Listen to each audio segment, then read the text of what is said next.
Hi. After the last series of videos going up to Everest Base Camp, I wanted to make another kind of shorter podcast style, to show you how you can get up to Everest for much cheaper than the internet would have you believe. When I was looking at the time, I saw like the minimum price to getting up to Everest Base Camp was at least like $1,000, 1,100, 1,200. The same, actually, I think, with Annapurna, with the Annapurna circuit. And I did both those treks without a guide, and neither of them was more expensive than $200. And I just want to talk through a few things to tell you how that's possible. You have to already be in Nepal, and you have to be okay with getting those quite dangerous jeeps or taxis, but it is definitely possible. So I'm going to talk mainly about Everest Base Camp because that's the one that most people want to do, but the same kind of things apply for the Annapurna circuit. I think a lot of the information about it online comes from Nepal was going to change the laws on having lots of these treks and lots of summits with a mandatory guide. As far as I know, the only big trek that has a mandatory guide is the Manaslu circuit, although I didn't even try that, so that could also be a do whatever you want once you get there kind of circuit. But anyway, this confusion also comes from influencers online. Most of the Everest Base Camp videos you see on the internet are people that join these tours, and you're paying $1,000 to $3,000 for basically the same experience. There are some areas where you can get in nicer hotels. In Namche Bazaar, there's quite a few different options, but for most of this, your experience will be the same whether you're spending $200 and you're on your own, and whether you're in an organized group tour. You would then think, oh, but if I'm with a Sherpa, I'm going to be safer than if I'm on my own. And that's only slightly true, because if you go with a really big reputable company, these Sherpas are kind of vetted and trained, but most of the people that are running tours up to Everest Base Camp are just local guides who don't really care if their clients make it or not. Not that isn't always the case, but when you're up there, I heard many times in tea houses, I think there were, I heard personally 4 instances of people going missing. There was a person that went missing in the last video I posted on the channel, and I rescued them off the glacier. But it's a very casual thing up there. People die all the time.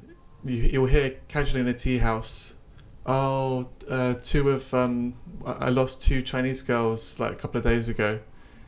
And you'd expect there's panic, search parties, but it doesn't work like that up there. It's quite a different thing. It could be different in high season when there's a lot more people up there, but there's also going to be fewer people going missing because it's going to be easier when it's a bit warmer. But the main reason people get in trouble is people don't take altitude pills. That is something you really shouldn't skip. It doesn't matter if you're a big rugby player or you're small and skinny. Altitude sickness will randomly affect people, and I would have been affected if I hadn't have taken pills. I got altitude sickness when I did the Annapurna circuit. There was a few weeks between that where your altitude kind of thresholds reduces again. I was in Kathmandu for a couple of weeks. Kathmandu's kind of at altitude, but not really. And when I did Everest Base Camp, I preloaded the pills. That's what you're meant to do. You're meant to take the pills before you start hiking. The pills are available there pretty much in any pharmacy. I'd probably get them in one of the big cities. Just go to any pharmacy, altitude pills. It's such a common thing that all the pharmacists have them. And yeah, take them before you go up. Make sure you drink lots of water when you take them. If you get the same ones I had, you could probably just crack the pills in half, drink one litre at least, and then you'll be fine. If you don't drink enough, you'll get pins and needles in your fingers, and that's how you know that your body isn't dealing well with the pills. But that would be my kind of first and primary tip. My second tip, if you're looking to go very budget without like hurting the locals, because I wasn't like haggling with anyone. I was just paying with what they were paying for what they were charging me. I would recommend going in winter. If you're from, unless you're from like a hot country, going in winter really isn't that bad. They're like when you're at proper altitude, it's cold year round. Once you're past 4,000 meters, yes, it was cold then, but it wasn't anything you can't handle with a hoodie and a light jacket, as long as you don't get caught out and get lost on trail. But I would recommend going with a friend. I did it on my own, but I'm used to kind of doing things like this on my own, so I wasn't that worried. But let's talk about the kind of like cost breakdown. I didn't start from Kathmandu, but the bus from Kathmandu to Phaplu, which is basically where the end of the concrete road ends. I think from Kathmandu that's less than $15. My ticket, I was cycling through the valley. I put my bike in a hotel and then I got a jeep up. And none of the jeeps or buses I got was more than $7. I'll talk in US dollars for the whole thing just to keep it consistent. And then I got dropped off in Phaplu. Most people that do the proper guided whatever tours will get a quite expensive flight into Lukla airport, which also happens to be the most dangerous airport on earth. So I don't think it's that much more dangerous than getting a jeep up. What is dangerous is if you get the bus from the road currently at the time of making this video, the concrete road ends in Phaplu, the dirt road ends in Surke, which is like a 3-4 day walk from Phaplu. If you get the bus from Surke along the dirt road back to where the concrete road is in Phaplu, or there's other points you can get off, that is quite dangerous. You're going to be on dirt roads that are kind of like falling away, there's long drops, but you can walk that yourself, which is much, much safer. So I'd recommend probably walking from Phaplu. You get an extra 3 days of acclimatization in, and that walk is quite beautiful. There's you get to the top of a ridge and there's like a monastery. The guys in there are chilled, and when you're walking not on the absolute main Everest Base Camp trek going from Lukla, everything's cheaper because they only get the serious hikers coming through. So that's a tip. And then probably when you're coming back, you'll be like, oh, stuff it. I'll get in a bus to make this easier, so I don't have to repeat the same stuff, because the walk from Phaplu to Surke is quite difficult. It's not as flat and concrete, and there isn't the same hiking infrastructure that there is going from Lukla on the Everest Base Camp trek for the plebs. Anyway, also, if you do want to still fly into Lukla, you can just book that yourself through a travel agent. You don't need to do that through a trekking company in a package or anything like that. It's not necessary. Once you get to the gate of the park, you pay for 2 separate kind of tickets. There's the Sagarmatha National Park entrance, and then there's a separate fee that goes more directly towards the local community, because the Sagarmatha National Park fees and all the mountaineering fees, if you want to do summits there, that all just goes to the government, who at the time were very corrupt. Let's see what happens with the youth movement thing. But yeah, lots of that money just went in horrible people's pockets, so they had a separate fee for the locals that went directly to them. This fee was, both things together, was $37. Also, this may have changed now, but when you looked online at the time, it said you also needed to get a Tim's card. That whole system got scrapped because that was another corrupt entity that was just stealing money for no reason from people. So it's only 2 fees to get into the park. I was also told, once you get into the park, I went there thinking, okay, I'm not allowed to go to Everest Base Camp, but it looks like I can go to other parts in the park without needing to buy a guide. I didn't want to pay someone to follow me when I knew what I was doing. But once you get in the park, you can go anywhere within that park once you've got those tickets. There's signs up that they're going to search you for big cameras and drones, and there's like a $1,500 documentary fee. I had a drone on me and a big camera. I wasn't searched, but I can't guarantee that for anyone else. It could have just been I entered the park at the end of the day and they couldn't be bothered. But if you're going to take a drone, I got away with like 3 flights when there's no one else around.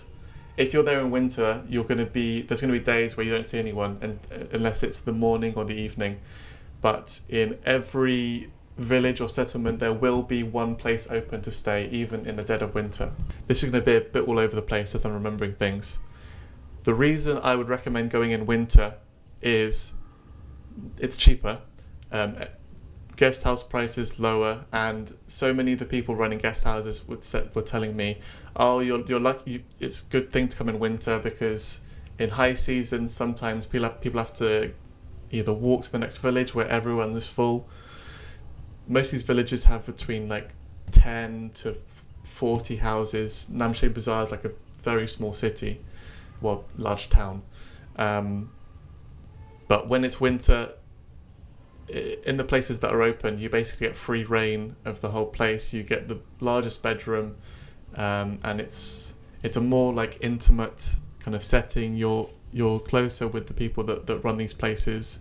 I was sitting in the kitchens in the evening, chatting with the family, and eating food. And most of the time, this kind of fluctuates, but most of the places I stayed, it's free if you buy dinner and breakfast. The dinner and breakfast is 5 times the price that it would normally be in Nepal, but it's still a very good deal. There were some nights where dinner and breakfast was not even more than $5, which is very good to be warmer for the night. And even in winter, your rooms won't be heated, but they give you multiple duvets. So I was never cold when I was in bed. You're still wearing your jacket, like hooded up to kind of keep your head warm. But yeah, I really wouldn't worry about the colds too much, unless you really can't handle it and you're someone that knows you can't handle cold. And in that case, even if you go in summer, you're probably not going to be, you're going to struggle with going high anyway.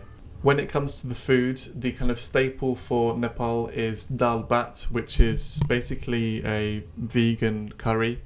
You'll get lentil dal, and then you'll get, it varies from guest house to guest house, and the dal bhats get a bit more basic as you go up and more expensive as you go up. But yeah, normally lentil curry, there'll be often like a potato and cauliflower curried thing, and then you'll get a few kind of different soups. In the bigger villages, you'll get meat as an option.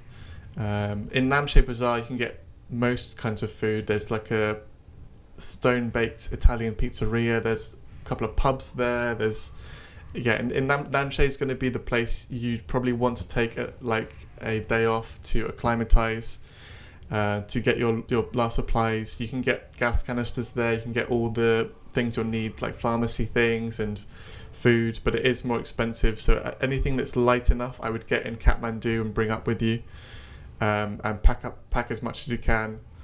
I took a stove with me, but I didn't use it that much. I would mostly do like coffees in my room to keep costs down, in addition to still buying breakfasts. And I did a couple of like noodle and egg cooks. That was when I was hiking actually, and sometimes there aren't options on the way. So that worked for me, but I think it would be extra weight for most people that you don't really need. I also brought a sleeping bag with me I didn't need. I dropped that down below and picked it up on the way back down. So in terms of safety, doing it in winter, although there's like probably a tenth of the amount of people that are there in the summer and in the shoulder seasons, like the climbing seasons, there was only one day where I didn't see anyone unless it was the morning or the evening. But that day I wasn't on the main Everest Base Camp up and down. I basically went up to Gokyo, and then I went over Chola Pass, which is like 5,300 meters. There's bits of climbing in that. They've got like metal rope, and there's kind of like some scrabbling bits. So that might be a bit much for some people. But I would really recommend that. I think that day going over Chola Pass was the most beautiful day I've ever had on any kind of hike. That's the second to last video on my channel if you want to go and have a look at that to see what it's like. I would really recommend doing that. Bring crampons. You need crampons because once you pass over Chola Pass, there's a few hours of like ice lake walking. It's not a lake, but it's basically like an ice waterfall that goes down, and you kind of zigzag down it, and you really need spikes to deal with that. They also sell spikes at Namche Bazaar. They'll be a bit more expensive. I brought mine from home, knowing that I was going to do like winter alpine stuff. But anyway, yeah, I'd recommend that. And then you can hook back round to Lobouché. I think doing maybe Chola Pass to Lobouché, that's quite a big day, but there is another stop along the way that I passed through that. But yeah, in terms of safety, you will see other people unless you do this like kind of weirder route. From Chola Pass, I would see people every 2 hours, 1 hour. So if you get altitude symptoms, you will eventually see someone. Whether they'll go out of their way to help you is like, who knows.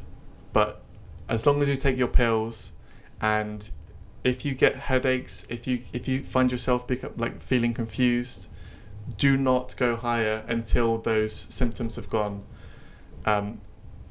If you get symptoms like that, ideally you should descend. But if you feel crap and there's a guest house there, I would probably just take it easy for the night. Once you stop the kind of like aerobic exercise taking more oxygen from you, you've eaten it and you've chilled, it usually goes away. But you should descend. Probably talk to the locals in there, like, oh, I've stopped but I'm still feeling crap. If that doesn't go away after a couple of hours, then try and see if you can join anyone going down.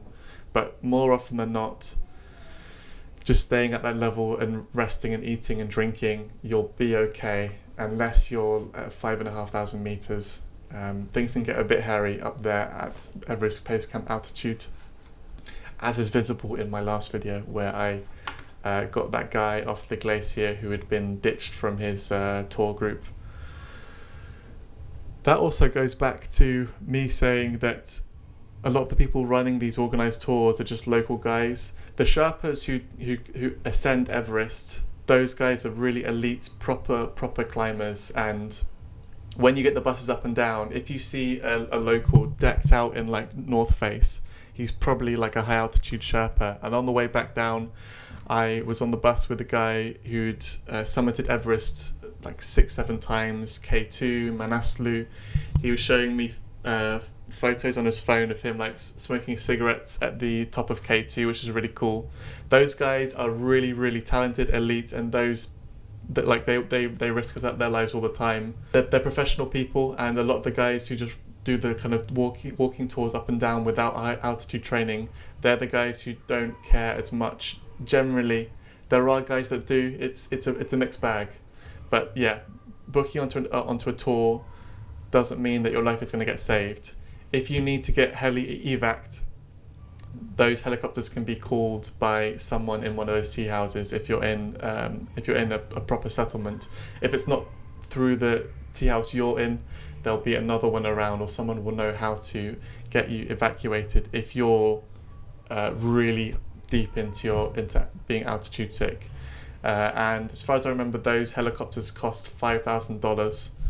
And it's the same process if you're on a tour. They'll just call that helicopter for you and get you airlifted out if you're in an area where you can be airlifted, which is the case for most of these villages. And then on to talking about the death buses if you're doing this the cheap way. As I said, it's not that much more dangerous than flying into the most dangerous airport on earth. They are rough, they are incredibly scary.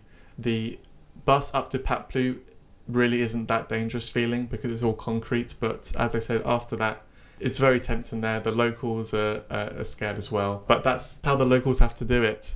When I got back down, I was next to a schoolboy. I went down on multiple buses because I needed to pick up my sleeping bag, and then I got off kind of halfway where I'd left my bike instead of going all the way back to Kathmandu. But I was with a schoolboy who'd broken his leg playing football, and he was in a lot of pain, and that's how people have to deal with things up there. You can't just walk to the hospital. They have medical centres, but if you've got something serious in these remote places all over the world, when you're travelling, you'll see people who have to make multi-day, sometimes journeys to get to medical attention. I didn't see anything too extreme in Nepal, but when I've been in Pakistan, for example, people will have been impaled by industrial machinery, and they have to get on, do these multi-day journeys back to the capital and so on. And in Nepal specifically, doing one of these really dangerous journeys that the locals know is dangerous and they have to do it, it kind of separates the barrier between tourists and locals a little bit. Because if you buy one of these package things with your guide who's ordering for you, doing everything, you're not as immersed in things. So I think risking your life a little bit on one of these buses is okay, because I think it increases the overall experience a little bit. Talking about Nepal in general, it's been one of the, I think overall it's been the best country I've ever been to. But that said, because I've cycled across the length of the country with doing 2 hikes in between, my best experiences in Nepal were when I was in areas that don't get a lot of tourism. That isn't to say that the people in the Everest region or on the Annapurna circuit are mean, but I would advise against just coming into Nepal, doing this trek and then leaving again. I think it's best to see proper Nepal, and if you can, get your own transport, whether that's bicycle, motorbike, or hiring a car or something, and getting out somewhere remote, because I think that's when the country properly shines. And I would look into maybe doing EBC, Everest Base Camp, and then maybe a smaller, less known trek, or even do you want a meditation retreat, or just go and stay with a family in a guest house for a week, and I think you'll have as good a time as doing as going to the proper touristy regions. Talking about the Annapurna circuit, that has one bus from Pokhara to Besi Sahar, I think, is the start of the circuit. I cycled that, and I did the Annapurna circuit with my bike. So I don't know the costs of the bus up, but I did get a bus back to Pokhara from basically the end of the park. I could have cycled an extra few days, but a local uncle told me that the road is awful, which is a common theme in Nepal. They're building and rebuilding roads all the time. But my costs for the Annapurna circuit were about the same. Neither went over $200. The park entry for Annapurna circuit was the same kind of cost, $37, something like that. So I think Everest Base Camp was better, but both are worth doing. And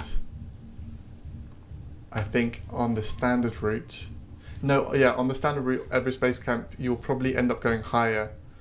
If you don't go to EBC, there's a small peak called Kalupatar, and up that you get a better view of Everest than you would from Everest Base Camp, because at Everest Base Camp you can't see the whole of the mountain. You'll see the tip of Everest, but once you've seen the top, I think that's enough, because the mountains around that you can see the whole of are the reason you're there.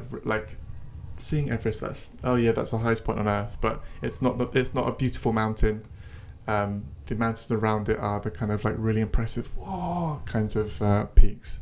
When it comes to buying things with the locals, as I've said, don't bargain, don't hustle. Sometimes people try and hustle you, but really not often. Most of the people up there are just getting by, and I think entering as a tourist, when I talked about going to remote regions, I think those are the places you should spend more and like really blow your money, because compared to the rest of Nepal, the people in the Everest region and the Annapurna, living on the Annapurna circuit, are a lot more well off, having this steady flow of tourists than people who live in remote regions. And I think you should save your ordering really big at restaurants and going fancier and tipping huge when you're in remote regions, when people are like, oh my god, there's a foreigner, and like you'll have a better time, and you're spreading out the kind of tourist money better, I think. So I'd recommend that. But if you pay for a porter or anything like that on the Everest Base Camp treks, you should tip, but I wouldn't know how much because I didn't need anything like that.